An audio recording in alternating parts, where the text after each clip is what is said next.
Hello guys.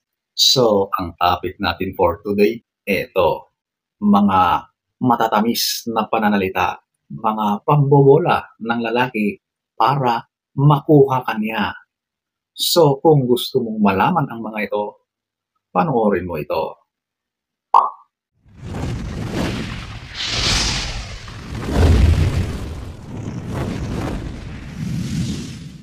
So, eto ating aalamin. Number 1, eto yung huwag kang mag-aalala.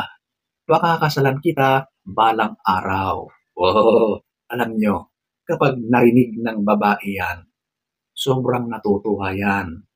Pakiramdam niya ay siguradong-sigurado na ang mga intensyon ng lalaki. Pero alam niyo ba na marami ang mga kalalakihan ang nagsasabi ng ganyan para lang makuha nila yung hinahangad nila sa iyo at yan ay ang iyong katawan. Okay? Kapag nakuha na nila yan, wala na. Nagbabago na sila. Yung kasal na sinasabi, hindi na yan matutuloy kasi naglalako na sila eh. Nawawala na sila sa eksena. Pero alam niyo ba na ito yung isa sa pinakamadalas na pambobola na ginagawa ng mga lalaki. At madalas din na paniwalang-paniwala naman ang mga kababaihan. Number 1. Number 2, eto yung aalagaan kita habang buhay. Ang sweet, di ba? Pero marami ang relasyon na kapag sila na, nagbabago na yung isa. At yung sinasabi na aalagaan kita habang buhay, sa umpisa lang yun. At kapag naging kayo na, iba na ang trato sa iyo. Iba na ang nakikita mo sa kanya. At napakarami ang ganyan. Di ba? Sa umpisa lang sila magaling. Pero kapag naging kayo na, ibang-iba ng tao ang nakikita mo sa kanya. Isa rin yan sa pinakamadalas na pambobola ng mga kalalakihan at madalas na nahuhulog ang mga kababaihan sa ganyang mga pananalitang matatamis ng lalaki. Number 2. Number 3, eto yung pangako ko sa'yo. Ibibili kita ng dream house mo, ng pangarap mong sasakyan, ng mga pangarap mong alahas, jewelries. Oo, grabe. Alam nyo, yung mga ganyang mga sinasabi ng lalaki, yan yung mga halatang-halata na pambobola. Pero kahit na yan ay pambobola, naniniwala pa rin karamihan ng mga kababaihan. Whoops, hindi ko sinasabing lahat, pero marami ang naniniwala kahit nararamdaman nila na yun ay pambobola lang. Diba? Kaya ladies, huwag masyadong pairalin ang emosyon, ang puso. Dapat maging mautak din tayo. Pagganahin din natin ang ating rasyonal na pag-iisip. Alam niyo ba kung bakit nasa taas yung ating utak, yung pag-iisip natin? Dahil dapat control niyan yung ating emosyon, yung ating puso. So, hindi pwedeng lahat na lang ay mahal, love, puso, puso. Nako, kapag yan ang sinunod mo, nako, sira ang buhay mo.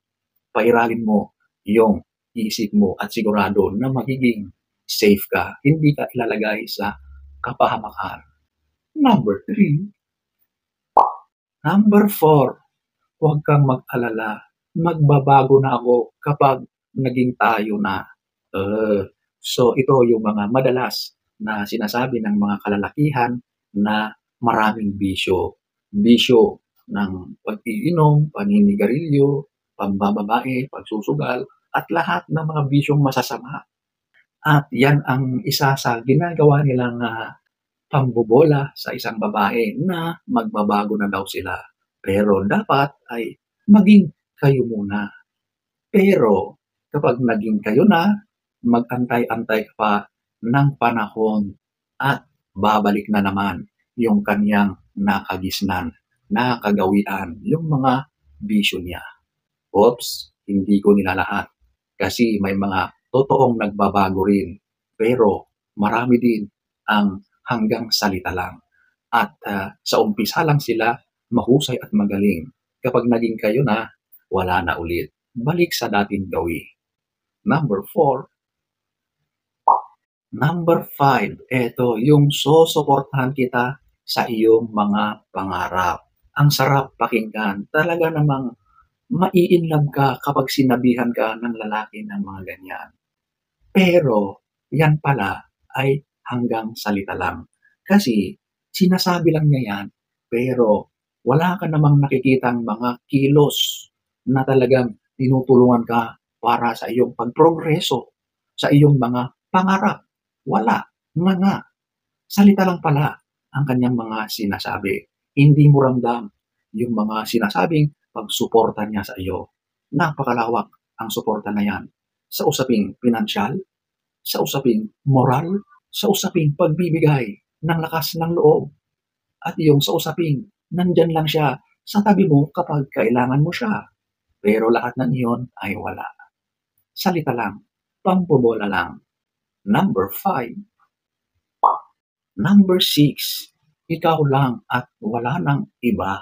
Oh, famous din ito na linyahan ng mga lalaki na babaero. Pero yung sinasabing ikaw lang, huwag kang maniwala. Kasi ang tunay na nagmamahal, hindi na niya kailangang sabihin yung mga ganyang pananalita. Nakikita mo yan sa kanyang mga galaw. Pero ang ganyang mga kalalakihan, puro pananalita. Napakatamis. Ang sarap pakinggan yung mga sinasabi nila. Literal na ikaw ay kinikilig. Kaya bumibigay ka kaagad-agad. Pero hindi ka nag-iisa. Malaman-laman mo ay marami pala kayo. Ang mga pananalita na yan ay sinabi na lahat doon sa mga babae na kanyang karelasyon. At marami kayo na nabiktima. Di ba? Kaya ladies, huwag puro emosyon talaga. Maging matalino at mahusay din kayo sa usaping relasyon. Huwag puro puso, okay? Number 6. Number 7, magiging maayos din ang lahat. Ito yung mga sinasabi ng lalaki kapag merong problema sa relasyon. Yung sinasabi na huwag kang mag-alala, chill ka lang, magiging okay din ang lahat. Maaayos din natin yung mga problema na yan. Pero lumipas ang panahon, walang nangyayari. Walang naaayos doon sa problema na sinasabi. So, hanggang salita lang. Wala naman pala siyang ginagawa para tugunan, para ayusin yung problema na yun, yung suliranin. Kumbaga, pambobola lang ang binibitawang salita para makuha niya ang loob mo. So ladies, maging mautak, maging matalino. Number 7. Number 8, marami akong plano para sa atin. Magtiwala ka, okay? Oo, di ba? Kapag naririnig mo talaga ang mga ganyang mga sinasabi, mga pangako ng isang lalaki, nakaka-inlove talaga. Ang sarap pakinggan. Pero, naging kayo na, saan yung mga sinasabi niya? Wala kang makita. Nasaan yung mga plano niya? So, kapag naging kayo na, yun pala ay hanggang salita lang yung lalaki at wala pa na siyang plano para sa inyong dalawa. Literal na siya ay happy-go-lucky. Patambay-tambay lang, pagala-gala, chill, nag-aastang binata, irresponsable na lalaki.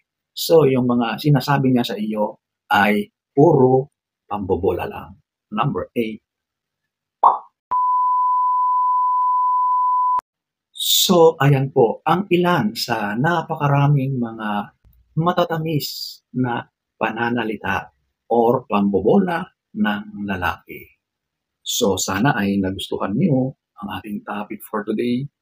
Next story time. Don't forget to subscribe